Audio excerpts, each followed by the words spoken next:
Equality, embracing, engaging. How the disability rights movement has and is changing America.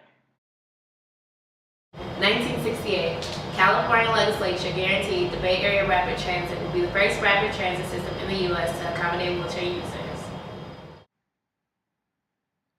This marked the beginning of America making changes in the transportation system to accommodate people in wheelchairs. Today, transportation is a lot more accessible for people with disabilities, ranging from public buses to metro buses. 1970. The rolling quads was started by Ed Roberts at UC Berkeley. 1972. 1972. The Berkeley Center for Independent Living was founded by Ed Roberts and Associates with funds from the Rehabilitation Administration. It is recognized as the first center for independent living. Independent living gives people with disabilities the ability to make decisions on their own in all aspects of life. 1972. The U.S. District Court, District of Columbia, ruled in Mills versus Board of Education that the District of Columbia could not exclude disabled children from public schools. This was the beginning of inclusivity for students with disabilities.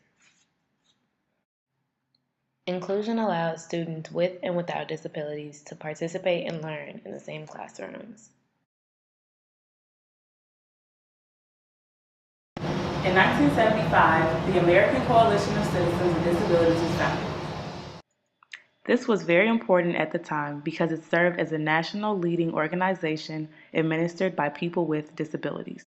Also in 1975, the Rehabilitation Act was passed. The Rehabilitation Act prohibited discrimination within any program or activity that receives federal assistance. In 1976, the FCC institutes closed captioning for television shows.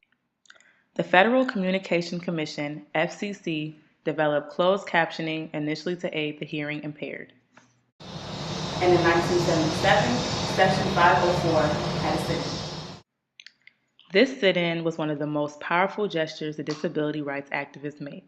To express their dissatisfaction, they had a 25-day sit-in at the federal office building in San Francisco, California. ADAPT, the American Disabled for Public Transit, was created in 1978. ADAPT was essential in the disability rights movement for public transportation. In 1980, the Citizens May Not Be Institutionalized Against Their Will Act was passed. The Civil Rights of Institutionalized Persons Act, CRIPA, enabled the Department of Justice to sue citizens that were institutionalized against their will. The United Nations adopts the Global Disability Program in 1982. The program, titled the World Program of Action Concerning the Disabled, encouraged global participation for equality of the community of people with disabilities.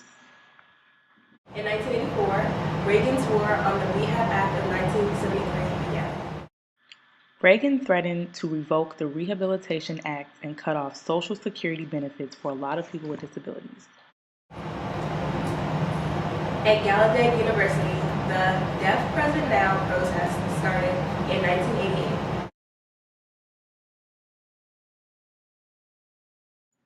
This protest lasted a week, demanding for a deaf president.